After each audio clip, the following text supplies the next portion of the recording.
It's the most infamous ball in Trans-Tasman history. He walked over to me and said that the bowler was going to bowl this ball Underarm. Where did that come from? It's the ball that changed cricket forever. It was an outrage. It's Big Brother just pounding Little Brother back into the ground again. We got an education that day in the lines that you were prepared to go right up to. I won't say the word cheat. Turning Australia's greatest hero into its greatest villain. I described Greg Chappell's actions as an act of cowardice. I don't think I was fit to captain Australia on that occasion. To be brother and brother involved in that incident, man. Two brothers. It's one of the worst things I have ever seen. That's not the Aussie way. One ball that nearly 40 years on continues to divide us. That's a disappointing finish. Disappointed Brian McKechnie, the crowd boo, and it's all over. The kids started jumping the fence and running out, and this young girl tugged on my shirt sleeve, and I looked down at her and she was looking up at me and she said, "You cheated." At that moment, I thought that this might be a bit bigger than I'd even imagined.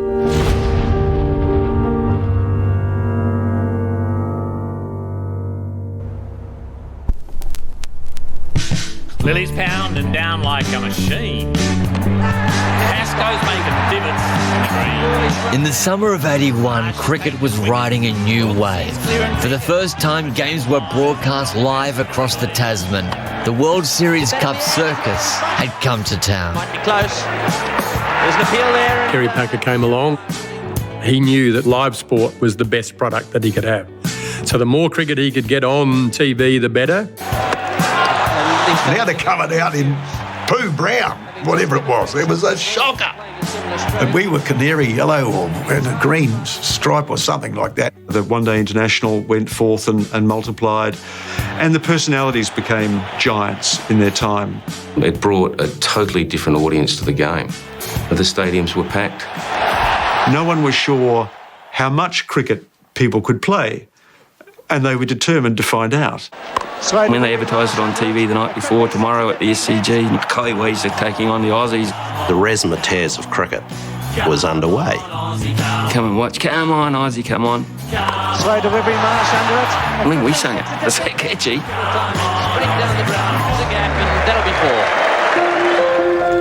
It was the endless summer of cricket, with Australia and New Zealand tied 1-1 in the finals of the World Series Cup.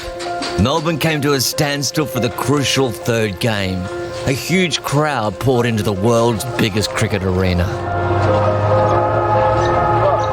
Conditions absolutely marvellous. There's not a cloud in the sky. Final series, a best of 5, and the teams 1-1 as they came to the Melbourne Cricket Ground today. The MCG is a massive, massive ground. You know, boundaries to the fence. There's no ropes or anything like that. Screaming crowd, kids having a crack at you just as you're walking out. You know, so there was no holding back. There's plenty of froth coming from the crowd. You know, in Melbourne, when it's hot, it is blinking hot. I remember calling for Phil Ridings, who was chairman of the board and chairman of selectors at that stage, to come into the dressing room on the Sunday morning before the game. And I said, "Mate, is there any way we can reduce the overs here? This is ridiculous." And he said, "Greg, sorry, there's no way we can do it. It's only in the case of inclement weather." And I said, "Phil, this is far from clement.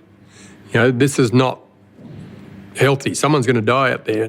Yeah, big day. And it was 1-1, so there was a bit of pressure on because, you know, at a best of 5, you don't want to go 2-1 down. We were getting towards the end of the season, end of the summer, and we're all thinking not too far to go. Captain Greg Chappell, often considered the only Australian more important than the Prime Minister, found he almost had a workload to match. You know, my phone could start ringing at 6 o'clock in the morning and maybe up until midnight at night because they knew where I was. I was a sitting duck. Greg was doing everything. There was no coach, there was no media manager. The responsibility for that team all reposed in the captain at that stage. So he was fighting every battle that summer. Winning the toss and choosing to bat, Chappell was fighting not just the New Zealand attack, but the conditions. This was the second game in 2 days, and the MCG pitch was just another problem for the Australian captain. The big bone of contention was the centre square at the MCG was just unfit for any standard of cricket, let alone international cricket. There was areas in the outfield which were bare, and the wicket was at times very, very ordinary. There were 3 Chappells in the game that day. Younger brother Trevor was playing his first series in the green and gold, and older brother Ian was in the commentary box. The Chappells had cricket in their blood. By playing cricket in the backyard, I got beaten a lot. I learned to lose. I learned to compete. I learned to find strategies to, hang in there and try and be competitive. A lot of players, I think, looked upon Greg Chappell as God. He had that sort of lean and hungry look, that man who was prepared to do whatever it took to win a game, and usually would win a game by dint of his sheer excellence. Greg had a certain style of leadership where he expected everyone else on the team to play up to his standards. Greg mentally was absolutely, not ruthless is wrong, but he was disciplined and organised and all that sort of thing. Hadley to Greg Chappell. And that's a touch of class. Yeah, I felt like I was going pretty well, and I was really focused on just making sure that we got a good score and one that was going to be hard to chase down. Every other opposition was saying, who are we going to get out first? Well, we've got to get Greg Chappell out first. If you want to destroy a team, destroy the captain first. The Kiwis had a plan to do exactly that, and a 22-year-old university student playing amongst his heroes had the chance to become one himself. Greg had this habit of flicking the ball in the air. So I was out there and I think I just saw the ball and just must have made a decision to go for it. What a catch! That is one of the best catches I've ever seen in my life. I was pretty excited to see Greg go. And Greg Chappell is staying there. All of a sudden, things stopped. It was like, time had stopped. Umpires are conferring. Snedden says he caught it. What looked like the catch of the summer was about to become one of its biggest controversies, a crucial precursor to a much greater scandal to come. Under a baking hot Melbourne sun, the underdog Kiwis have just dismissed Greg Chappell, turning the World Series Cup on its head. What a catch! That is one of the best catches I've ever seen in my life. Young Martin Snedden is celebrating the catch of his career. Or so he believes. But in the first controversy of the game, the Australian captain sees it differently. He never looked like catching it. He made a brilliant bid to catch it. But as far as I was concerned from where I was, he hadn't got there. I'm only 22 and he's one of the world's best players. I just sort of said to him I did catch it. I've got to say I was in a unique position there because I was right there in his face sort of thing. Way too young, way too new to have a crack at him. Honestly, older guys would have given it to him, I think. I was just so in awe of Greg Chappell and so new that I just stood there looking at him and waiting for a reaction, and there was none. I'm not someone who's going to go until the umpire tells me to go, so I waited for the umpire's decision. And the umpires have said that's not out. That's the way it is. In cricket, you wait for the umpire's decision. And Howarth is having a word with umpire Cronin. I went up to the umpire and said, why is that not out? And the umpire said, I didn't see him catch it. And I said, you didn't see him catch it? What were you looking at? He said, I was watching the batsman touch down behind the line as they were running between the wickets. And I said, you're joking. It's a long way. We had a great relationship with the Aussie cricket team. We did not have the same relationship with their umpires. There was a a definite feeling in our camp that they were competent, but to be honest, not to be trusted when the pressure was on. Mike Burgess there, showing he still has some sense of humour. Having stared down the Kiwis, Chappell scored a further 32 runs before being caught by Bruce Edgar in a virtual replay of Snedden's effort. Greg Chappell plays one away, and there's another one taken out there. Beautiful catch this time. Greg Chappell's on his way. What a magnificent catch. Oh, I thought, woof, this is one for me. And I had a good crack at it, and next minute the thing stuck in the hand. Well, justice has been done, even though just a little late. Just the thrill of doing that and then looking up to see Greg actually tuck the bat under his arm and walk off. Last ball of the Australian innings. But the damage was done. Chappell's controversial 90 helped Australia to what appeared to be an unbeatable position. So the Australian total, 4 for 235. So that was a good score at the MCG, yeah, definitely. 230, 240 was a defendable score. Mate, you shouldn't get beaten. So New Zealand, 236 to win. Here's Dennis Lilly now in the first over. He's bowling to right. Walking out into the cauldron of the G, opener Bruce Edgar knew the Kiwis were up against it. He was going to have to play the innings of his life. John Wright and I walked out together and we go, oh, it's noisy already. And people banging on the sideboards. And really, they wanted us pretty quickly. They didn't want any resistance. And we thought, well, we better do something about it. It's in the air, but it's safe. Well struck. That's just what New Zealand needed at this stage. With the temperature now in the 40s, the young left-hander set about making the Aussies work in the punishing heat. The boundaries were huge, and it just seemed forever. You've hit it, and the ball's running, and it's still running, and it's still running. That's a good shot. The Australians made 235. You thought there was absolutely no way that New Zealand is going to be able to catch that. But then things turned around. It's a fine shot. That could be 4 more. My word, New Zealanders starting to pick up their run rate.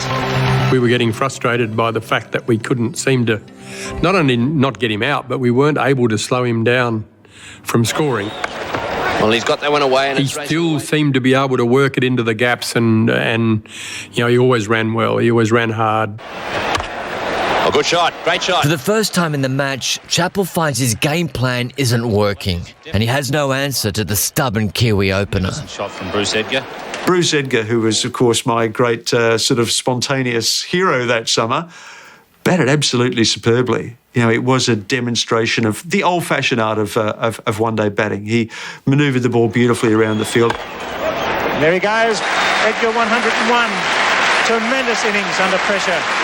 Standing ovation for the little left-hander. In cricket, New Zealand had always been the junior, the deferred to nation as far as Australia was concerned. But in that period, they were starting to become much better, more competitive, winning games. The Australians were tested. You could tell that they were struggling to get the game under control. There was a sense that you were about to see something remarkable happening, even as the game entered its final overs. Well, that's in the air and it's way down. For Greg Chappell, losing was unthinkable. He took it upon himself to bowl Australia back into the game, knocking over the Kiwi captain, Jeff Howard.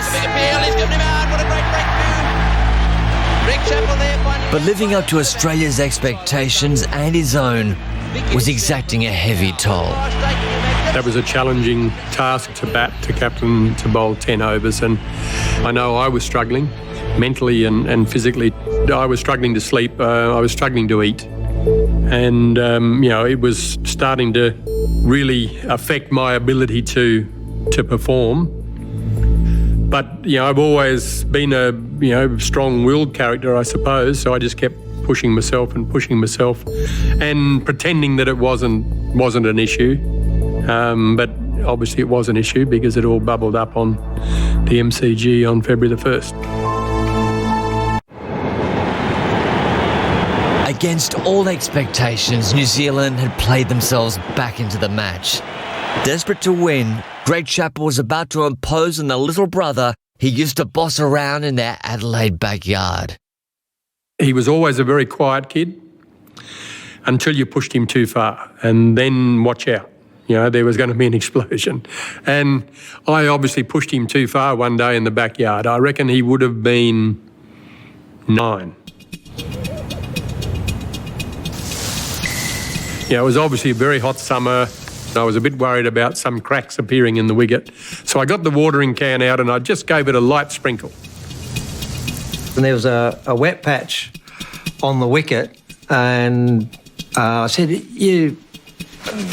said to him, cheating so-and-so, you've watered the wicket. He said, no, I haven't. He denied it for a little while. Our father had left a small tomahawk sitting on the tank stand, and Trevor got to the tank stand and saw the tomahawk and decided that he probably had a better way to sort this out.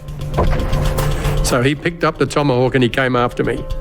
Greg darted in and out of the trees for a little while, and then he decided I wasn't going to give up and he better make a bolt down the side of the house, and he high jumped the side gate, and I put the tomahawk into the gate. Nearly 20 years later, the Chappell's backyard has become the Melbourne cricket ground. The brothers' relationship is about to be tested again. By the time I finished my 10 overs, I was pretty much on the last legs, and I then took myself out of the inner cordon and started fielding out on the boundary straight, just to give myself a bit of breathing space. In those days, the Australian captain was imbued with superhuman powers. You expected him to do the extraordinary on a regular basis, and perhaps Greg had convinced us that he was capable of that. They still needed 15 to win, and Greg Chappell called on his brother to bowl the over. Trevor Chappell now has the game in his hands, but finds himself facing the legendary all-rounder, Richard Hadlee. Well, they used to chant a lot, Lily, Lily, and first time probably ever, they were chanting Chappell, Chappell. And it was me, not Ian or Greg. And that sounded quite good.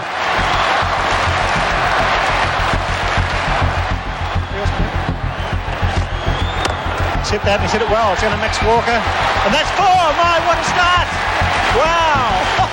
And that was just an absolutely classic Hadlee shot. He just boomed it, bang. And I thought, well, that was a great shot. Next one, hopefully, do the same again. He's getting out! Oh, well. Dear, oh dear. It was such a crucial moment. I'd have to say I've never seen the umpire put his finger up so fast.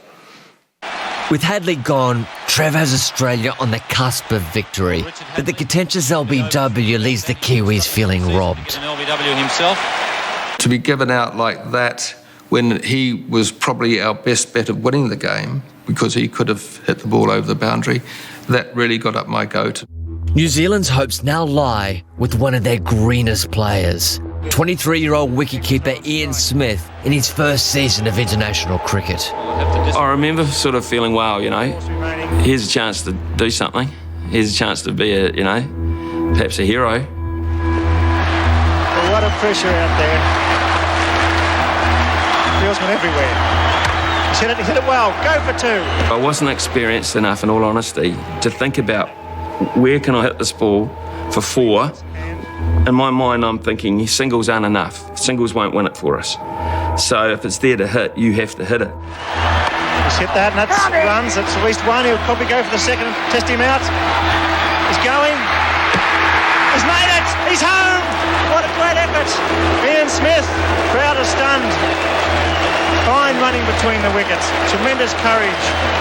Trevor Chappell, the bowler. 52,000 people in front of their seats. There you go. My immediate emotion was I'd lost the game. I had the chance to win it for us and I couldn't do it. I could have changed history, but I didn't. With 1 ball to go, the best the Kiwis can hope for is an unlikely tie. Batting at number 10 is an inexperienced all-black double international. Brought into the team as injury cover, Brian McKechnie is now expected to perform a miracle. and New Zealand's only hope now is a 6 off the last ball for a tie.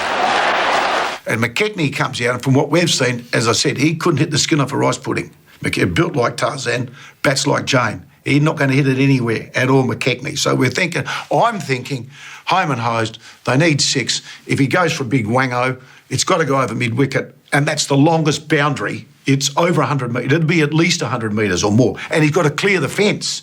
I knew what was required at that point. The long walk from the dressing room to the middle of the Melbourne cricket ground. And while I'm walking out there, I'm thinking now, shortest boundary straight over the bowler's head. So I'm thinking, that's where I've got to try and hit it. That's when I noticed Greg still sitting on the ground with his knees sort of up, and as I'm walking back to my mark, he gets up and heads towards my bowling mark. I don't know that I was necessarily thinking about much at all, and all of a sudden this bright idea came to mind, and it was, you know what, I've had a gutful of this. You know, the whole thing that's been rolling on now for, well, a couple of years since World Series cricket, but had been going on for a number of years before World Series cricket. These people aren't listening. And I'm just about fed up with it. I wonder if they'll take notice of this. And I walked up to Trevor and I said to him, how are you bowling your underarms? His eyes rolled back in his head and he said, I don't know. And I said, well, you're just about to find out, because that's what you'll be bowling. Following his brother's orders, what Trevor Chappell is about to do will divide two nations and change cricket forever. As his little brother faces off against an All Black, needing a 6 to tie off the last ball, Greg Chappell's had a gutful of being captain. He's about to stage an unprecedented protest. Just bowl the ball and we all clap, shake hands, and we're off. We won another one. And it wasn't until the umpire sort of gave it that one, and I thought, what's he doing that for? Well, it looks to me as if they're going to bowl underarm off the last ball. On one game each, an Aussie win means an exhausted Greg Chappell can avoid his team playing a 5th game. Desperate for rest, he'll do anything to guarantee victory. And I went to Don Weezer, I think, who was at the bowler's end, and I said, Don, Trevor will be bowling underarm. His eyes rolled back into his head. And then he walked over to me and said that the bowler was going to bowl this ball underarm. And it was sort of stunned. I can't really say what I said, but it was along the lines of, you got to be joking. I immediately thought, well, you can't bowl a grubber. You can't bowl a mully grubber you can't bowl one. You're not allowed to. As I said, I wouldn't bowl it to my brother in the backyard. And I could hear Rod Marsh behind me sort of saying, no, don't do it, don't do that, mate, or words to that effect. In the confusion, the only senior Australian player aware of what's happening is wicketkeeper Rod Marsh. He sees the disaster unfolding, but his captain isn't listening. Rod Marsh is saying, no, mate, but I'm sure he's going to bowl an underarm delivery. And he's saying, no, don't do it. And I just shrugged my shoulders and said, you know, don't tell me, tell him. But he didn't do that. I'm not sure that in the frame of mind that I was in at that stage that I would have taken any notice of him anyway. But it probably would have saved a lot of angst for a lot of us, not least of all Trevor, if somebody had been grown up enough to stop me from doing what I did. I wasn't thinking, I shouldn't be doing this. I was thinking, that's what the captain wants me to do. That's what I got to do. The umpires have been told, the batsmen have been told, and this is possibly a little bit disappointing. They're going to bowl an underarm. They haven't believed it. That's a disappointing finish. Disappointed Brian McKechnie, the crowd boo. And it's all over. After 50 overs, New Zealand 8 for 229. Trevor bowled the ball and it was a cracker. I mean, he bowled it absolutely perfectly, and it's not that easy if you haven't practiced bowling underarm to bowl one that's going to hit the stumps at the other end. It wasn't just an underarm delivery that made it so difficult in that situation. It was the fact that it was all on the ground, that it basically arrived at the batsman's feet and was deliberately calculated to prevent a fair stroke. So when he drizzied it underarm and McKechnie just then threw the bat, I thought, Jesus, what just happened there? It just seemed to happen in a split second before he even knew it was happening, because you didn't think you were allowed to do it. No wonder the New Zealanders are disappointed, and none of them more disappointed than their skipper Geoffrey Howard. Well, I remonstrated with the umpires, saying that they'd made a complete and utter cock-up, that what had happened was totally illegal because the underarm bowling had been banned. I was totally wrong, and that had only been banned in England. We couldn't even win the game. That was the thing, doing the maths. We needed 7 to win, 6 to tie. Why? Why? If you do the maths, why? Was it the fact that it was his brother, younger brother, who looked up to his older sibling? Was he able to lean on him at a moment like that? I would venture to say that I wouldn't have asked anyone else to do it. As we started to head off, all of a sudden there was a couple of boos, but then by the time we got off the ground, there was people booing everywhere. That feeling when we got off the ground into the change rooms was surreal. It was just dead silence. One of the selectors, Sam Loxton, sort of come down the stairs. He actually started crying as he said it. He said, "You may have won the game, but you lost a lot of friends," and that didn't do a lot to the morale in the changes, I must say. There was a phone in the room, and the phone rang, and I answered it, and it was some guy from Perth, I think was the first call, who wanted to talk to Greg. And I said, "Oh, sorry, mate, he's not available now." So the call must have come into the MCG and just put directly through to the room. I didn't tell him who I was, but I just said to him that Greg was unavailable, hung up the phone. It rang a little while later. It obviously took the call a bit longer to come from New Zealand than it had from Perth. There was a Kiwi on the phone, wanted to speak to Greg as well, and I said, "No, I'm sorry, he's not available." And again, I didn't tell him who I was. The immediate memory that stays in my mind is Mark Burgess, who was vice-captain of the team and obviously one of the great players of New Zealand cricket history towards the end of his career at that stage. He must have been drinking a cup of tea or coffee, and he had a little cup in his hand. And once we sort of realised what happened, I can remember him standing up and launching this cup at the side wall of the viewing room, and the cup just didn't sort of break apart. It powdered.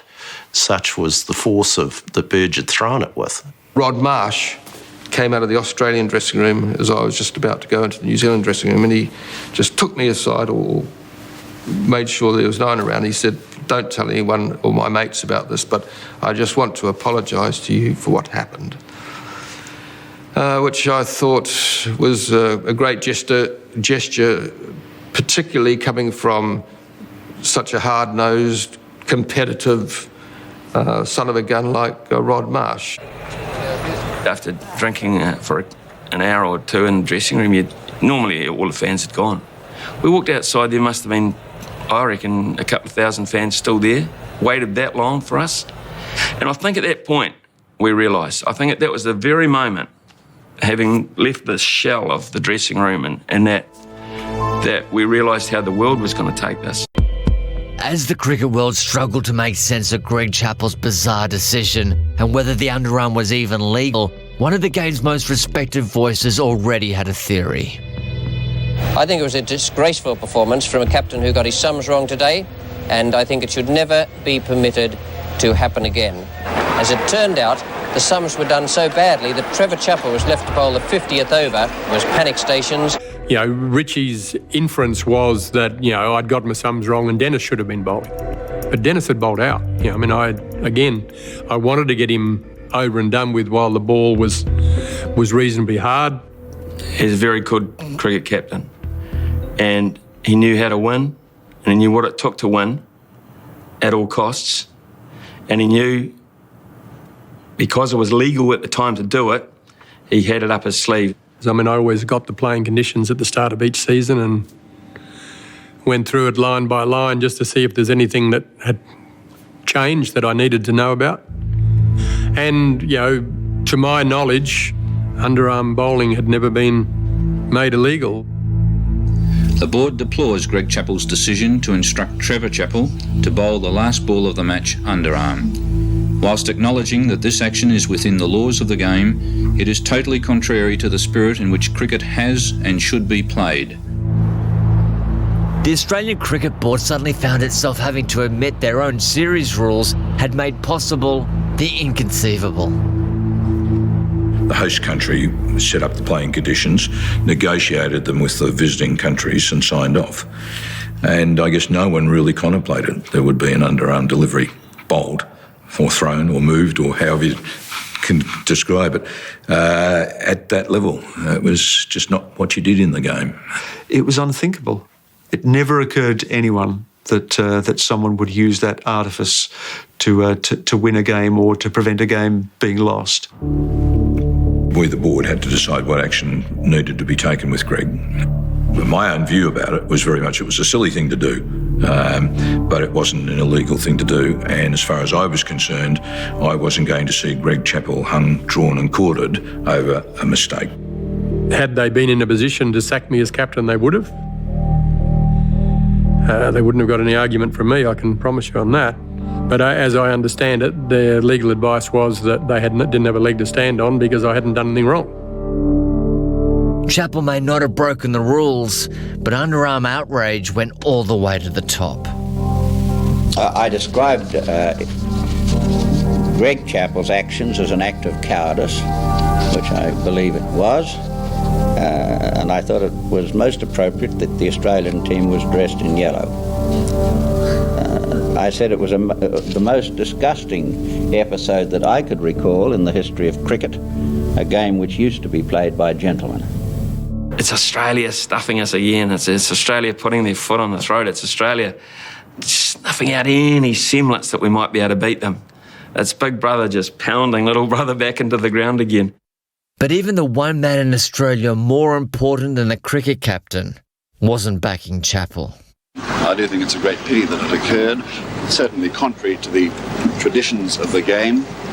It's contrary to the traditions of the Chappells themselves. And, I'd be very surprised if they weren't both well aware of that now.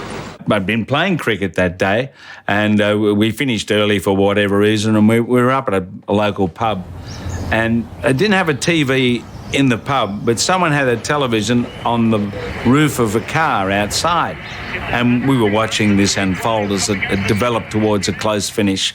And then, of course, when it happened, everyone looked around, what's he doing? He's going to bowl underarm. Oh, you're joking. You can't do that. And so there was, even amongst biased Australians playing against New Zealand, a sense of outrage that Greg Chappell had lost the plot and told his younger brother Trevor, who he probably told to do something similar to in the backyard years before, to bowl underarm. For the Kiwis, yet to return home, an avalanche of telegrams let them know they weren't the only ones feeling shortchanged. 6, 7, 9 pages someone's written. As a Dinka Mozzie cricket follower, I deplore the actions taken by the Australian captain. Legal it may have been, cricket it was not. Don't let their underarm tactics get you down, cause they smell. It was as bad as anything the Englishman did in the Bodyline series of 1932-33. From Lady Henley. Dear Jeff and team, I think you guys are fantastic, especially after the way Australia acted on Sunday. I think they dress in the right colours anyway. Yellow for cowardness and green for envy. Yours, Sandy, aged 12. Kiss, kiss, kiss, kiss, kiss, kiss, kiss, kiss, kiss. Lovely. One from Mum and Dad. That one there. Proud of you. Keep smiling. God bless.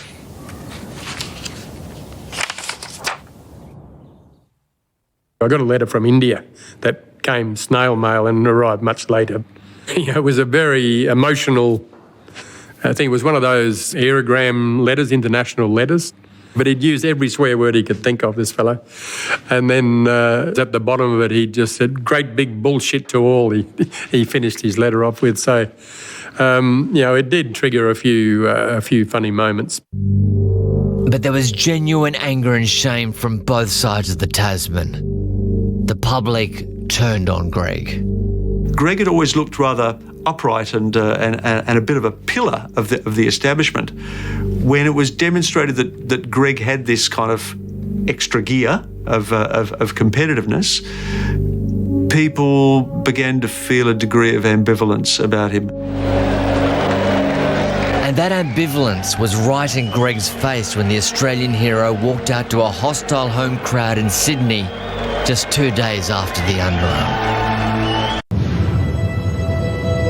After hiding in a hotel room since the Underarm, Greg Chappell emerged for Game 4 of the World Series Cup Finals in Sydney, defiant.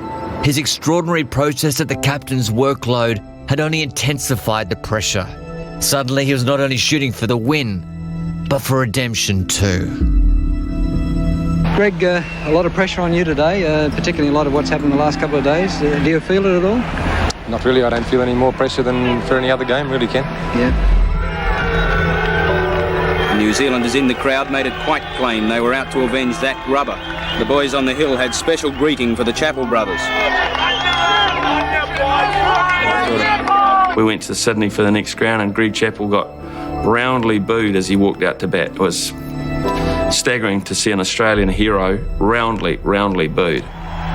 With even his own fans against him, the Aussie captain found moral support from an unlikely quarter. I can remember walking out from the players' dressing room and Jeff Howarth was fielding and I had to walk very close to him to go to the far end where I was to take strike. He walked past me as on the way to the crease and all this booing was going on and I patted him on the backside and I said, "You don't seem to be too popular out here tonight." He just walked over and he patted me on the bum and he said, "Good luck, mate." Probably the greatest act of sportsmanship that I ever was on the receiving end of in my career. And a moment of karma for Martin Snedden, who just 2 days after his denied catch, finally got Greg Chappell out. He scored a magnificent 80, I think, from memory. He got a standing ovation off. So we thought, well, there we go. She's done and dusted. Till we got home. And we came home as heroes and we'd lost the series. I don't think we really understood initially, even weeks or months afterwards, how much an impact this particular incident would have on our lives, especially those who are taking part, myself, and especially the Chappell boys. It's part of the kind of folklore of Australia and New Zealand relations. And clearly, as far as New Zealand cricket was concerned, it was a terrific shot in the arm for the game.